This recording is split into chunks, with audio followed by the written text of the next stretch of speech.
So this is the final sermon of our Enneagram series, What Are You Like? The Enneagram and Christian Discipleship. And this sermon is being recorded quite a bit later than the majority of our series because of the coronavirus pandemic. And so I don't have a congregation here with me in the room, and for that reason I'll be speaking directly to the camera. Today we're looking at Type 9, the Peacemaker, also known as the Mediator. Nines are often described as easygoing, even-tempered, easy to be around, and for the most part, nines like to swim with the current. A little bit later, we'll take a look at a biblical character who can help shed light on Enneagram Type 9. And this time, we'll look at blind Bartimaeus and his encounter with Jesus. But first, what characterizes the Peacemaker, Type 9? Here are three things nines struggle with. So firstly, nines struggle to know what they want. Nines can go through life quite happily without asking the most important questions. For example, who am I? And what do I want? Nines don't like conflict. For that reason, they're often less willing to discover and then name their preferences or wants for fear that they might rock the boat. Nines may well have grown up in households where there was a lot of arguing between parents, between siblings. They might have felt the need to play the role of peacemaker or mediator. They also might have felt sidelined by stronger characters in the home, leading to that belief that their views are less important. It's easy to see how a nine growing up in that kind of home might not have had much of a chance to discover what they believe or what they want. It's common for a nine to put their underdeveloped views, aspirations, goals aside and allow themselves to merge with the more thought out or stronger positions of others. And this merging is really a very distinctive characteristic of a nine. By orienting themselves toward others, they can avoid expending energy and working out what they believe and what they want. Strikingly, while nines struggle to understand what they want, they don't struggle to understand the needs and desires of others. In fact, they can understand pretty much everyone. The nine is at the top of the Enneagram diagram, and it's almost as if from this vantage point at the top, they can see every other type with great clarity, and they can understand every type very well. This is what makes nines really natural mediators and peacemakers. They can understand both sides of something. They can help bridge that divide as well. In the peaceful presence of a nine, many people feel like they can be themselves and relax.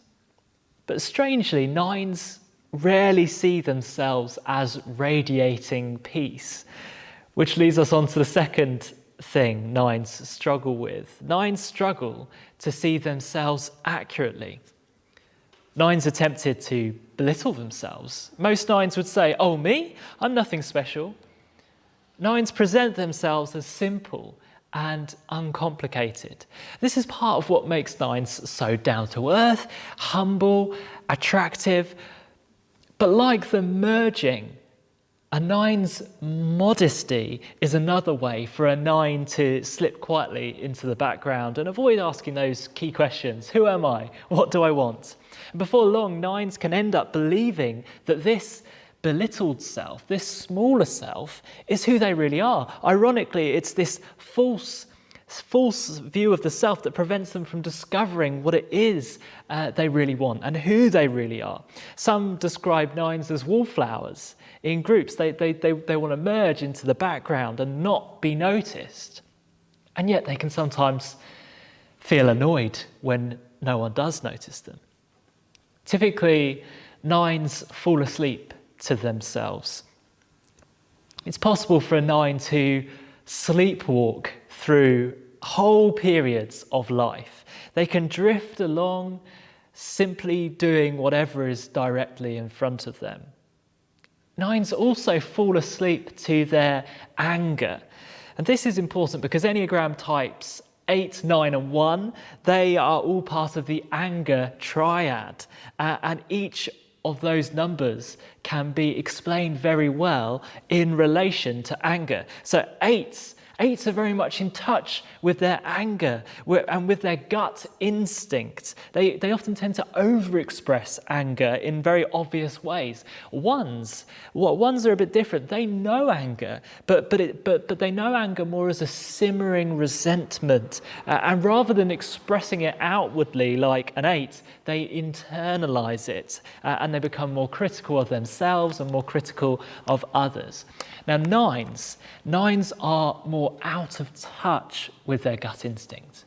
And so we find nines falling asleep to their anger. So anger is channeled externally by eights, internally by ones, but nines, they struggle to channel it at all. And at first glance, that might appear to be a great strength for the nine, but there are drawbacks. Firstly, because that hidden anger finds ways of eking out. For example, in the form of passive-aggressive behaviour. A nine might say yes to doing something or going to something, but then arrive late or forget about the commitment that they made. And that's often because they didn't want to make that commitment in the first place. So it's a kind of passive-aggressive behaviour. Secondly, by falling asleep to their anger, nines lose touch with that good side, that positive, that holy side of their anger. That anger that has the potential to drive action and make things better and stand up for what's right. If nines wake up to their holy anger, they can take off the mask of their belittled self and gain a larger understanding of who they are and the very real difference that they can make in the world. And this can allow them to focus on what is really important. And that leads us on to the third struggle of a nine. Nines struggle to focus.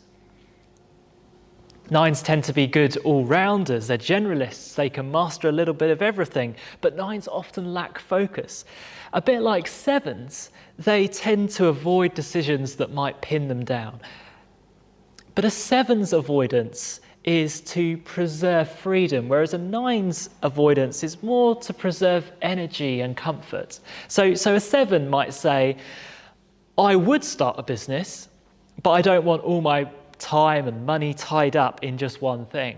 Whereas a nine might say, I would start a business, but it would require so much effort and what I do now works for me, and why change now?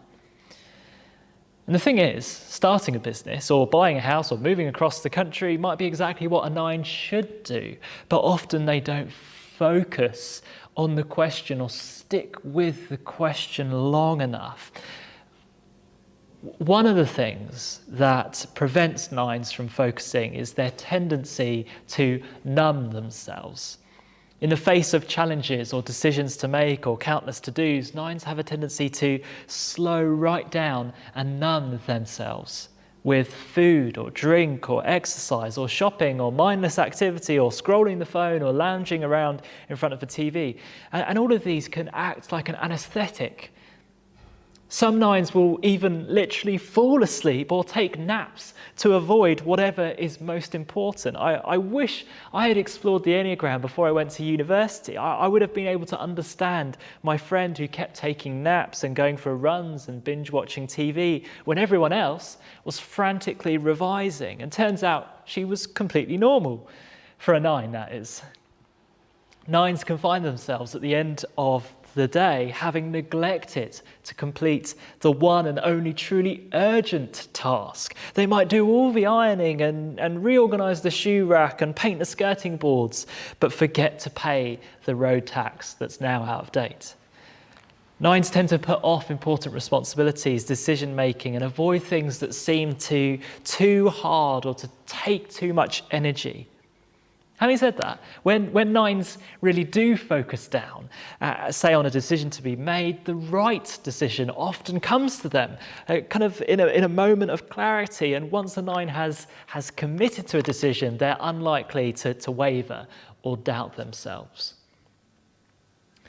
Before we look at the great dilemma of the 9 and their path to transformation, we're going to take a look at what 9s are like in times of stress and security, because we all look a bit different at times of stress, at times of security. So when they experience stress, 9s start to act more like unhealthy 6s, the loyalists. The easygoing 9 becomes more anxious, distrusting of others, and rigid. They also begin to doubt themselves a bit more, which is actually the opposite of what I just said about 9s coming to that characteristic clarity of decision and committing to that decision. So stressed 9s find decision-making even harder.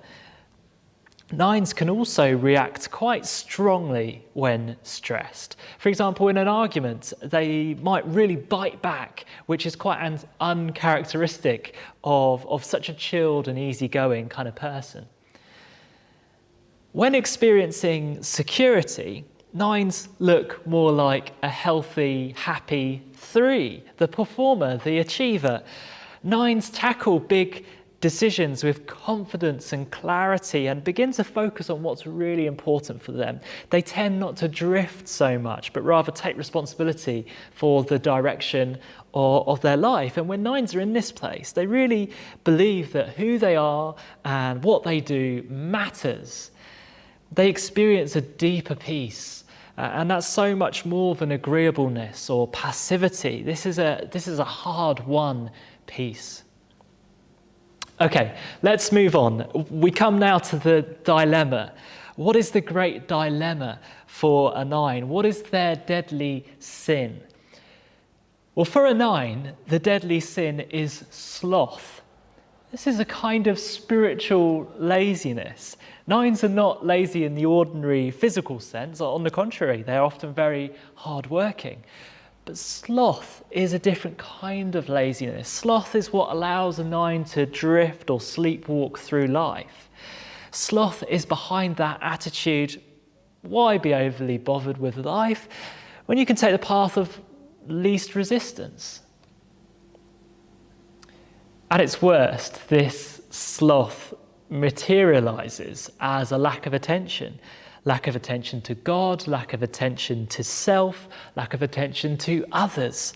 And by attention, I don't mean concentrating really hard on something, but rather attending to the timeliness of something, attending to the kairos time, attending to the question, what's important now?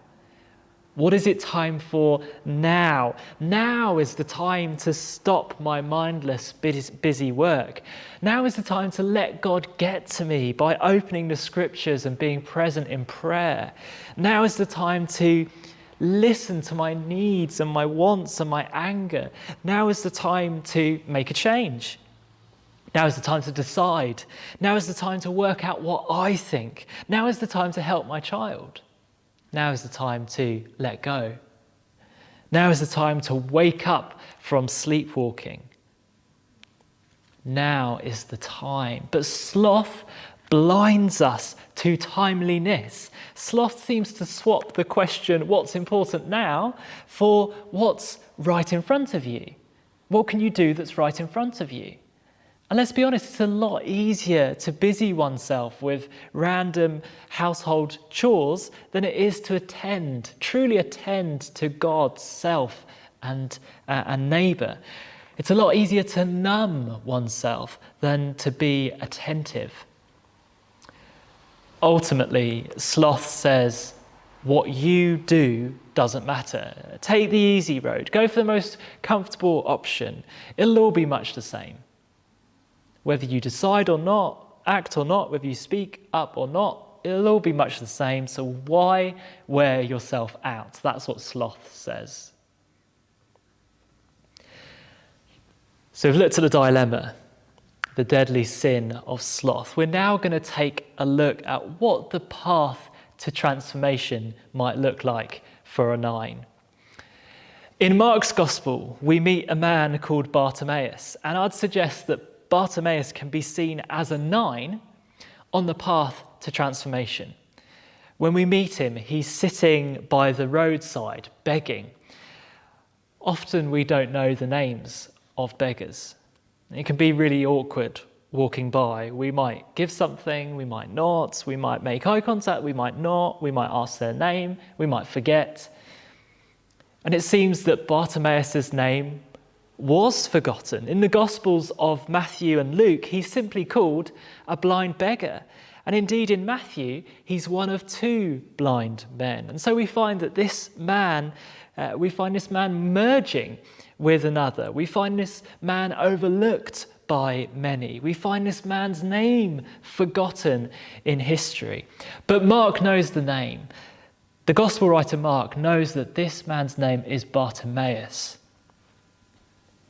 The path to transformation for a 9 starts with discovering and developing self-worth. Asking those questions and answering those questions. Who am I and what do I want? Bartimaeus has a name. Bartimaeus wants things, needs things, gets angry at things. He's been asleep to that part of himself for so long, begging at the roadside, but today is the day it changes. Bartimaeus hears that Jesus of Nazareth is leaving the city of Jericho with his disciples and a large crowd. He'd heard of Jesus, the teacher, the miracle worker, the healer, the descendant of David. And so he begins to shout. He shouts, "Jesus, son of David, have mercy on me." People are shocked. People know this man, and they know that he doesn't normally kick up a fuss. He normally goes with the flow. He normally blends into the background. So they try and quieten him down. They rebuke him, but he shouts all the more, "Son of David, have mercy on me." And Jesus hears him. Jesus calls him. He says to the people around, "Call him."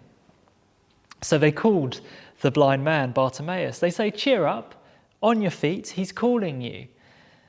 And so with determination, Bartimaeus throws his cloak aside, jumps to his feet and comes to Jesus. And Jesus asks him, "What do you want me to do for you?" And notice those words and how important they are for a 9. What do you want?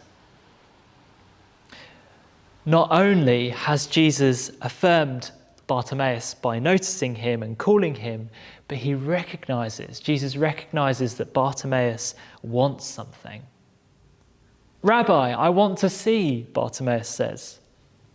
"Go," says Jesus, "your faith has healed you." And immediately Bartimaeus received his sight and followed Jesus along the road. When I hear this story, I picture Bartimaeus having a tantrum at the side of the road, shouting those words, "Son of David, have mercy on me, have mercy on me. Son of David, have mercy on me." And that would be so uncharacteristic, wouldn't it, for a very moderate, meek beggar. As I mentioned before, 9s are part of the anger triad. And somewhere deep down, 9s are angry for being overlooked, angry for the sacrifices they've made, angry that they've not woken up to their life earlier. And I picture Bartimaeus angry, his tantrums bringing him into conflict with the people around them. They're trying to shush him, they're trying to quieten him down. But we can't miss that Bartimaeus' strong anger, energy was what brought him to Jesus. It launched him out of sloth and into decisive action. He knew he had to get Jesus' attention. He knew what was important now. He discerned the kairos moment and he kicked up a fuss. And just like Bartimaeus, every 9 has to wake up and answer those questions. Who am I? What do I want? What's important now? If 9s have been asleep to themselves for a very long time, they might have to express some healthy anger to even get to those questions. Bartimaeus in this story is a picture of transformation. From blind begging at the side of the road to seeing daylight and following after Jesus on that road. So, if you are a 9, What can help you on that path to transformation? Firstly, a 9 needs to know that they are seen, known, and loved. And that's apart from whether they agree with someone's position, and that's apart from their merging with another person. A 9 needs to know that God sees them, knows them, loves them unconditionally. Bartimaeus' name was known and he was noticed by Jesus, and Jesus wanted to know what Bartimaeus wanted. If you have a loved one who's a 9, it's important that they know you love them unconditionally, and that if they express some anger when getting to know who they are and what they want, they need to know that you won't be fazed by that and that you will love them all the same. Secondly, a 9 needs to stick with those questions. Who am I? What do I want? What's important now? What is God calling me to? If you think you're a 9, you might like to write those questions down on a big piece of paper and then write a few thoughts under each one, then perhaps revisit them in a week or two. You might want to add to your answers. You could even keep this going until it's a kind of minimum commitment form of journaling. I'd suggest writing the date next to each thought you write down. Then you can keep track of if there's a trajectory forming over time. And it's a long-term journaling activity like this that can really help a 9 stick with the questions that would be so easy for them to avoid. And I realise that it might sound a bit self-indulgent, asking yourself, what do I want? But that's what Jesus asked Bartimaeus. What you want matters to Jesus. He's not interested in the belittled self. He wants the real you. Thirdly, a 9 needs to take action on what's most important first. Each day you could ask yourself the win question. What's important now? W-I-N. What's important now? The win question. Ask yourself what one thing needs to be accomplished that day, and then have a go at tackling it. And this isn't all bad. What's important now might not be the road tax. It might be what's most urgent for you right now is to go to your favourite place or spend time with your favourite people because you've been neglecting yourself, and balance needs to be restored in your life. Fourthly, a 9 needs to figure out their numbing strategies. If you're a 9, what causes you to fall asleep to yourself, to what's most important, what's most timely in your life? And to be fair, this isn't just for 9s at all. This is for everyone. What distracts us from being attentive to God, self, neighbour? And finally, a 9 can't go it alone. If a 9 is going to keep asking the most important questions in life, they need a support group who won't let them fall asleep again to the adventure of life.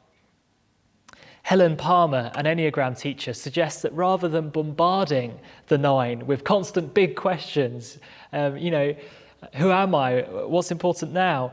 Rather than doing that, the people in a 9's life can ask them gentler questions, gentle option questions, like, is it more important for you to do this or that? If money wasn't an issue, would you take that opportunity? Or would you prefer to keep doing what you're doing? Those kind of option questions. They can help a 9 focus down without triggering overwhelm.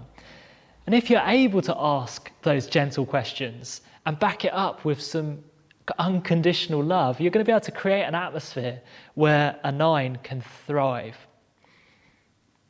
To draw this together, I have a hunch that there are quite a few 9s in our church. So if you are wondering if you're a 9, know today that you are seen, known, and loved. You don't have to blend into the background. People know your name. People love to hear.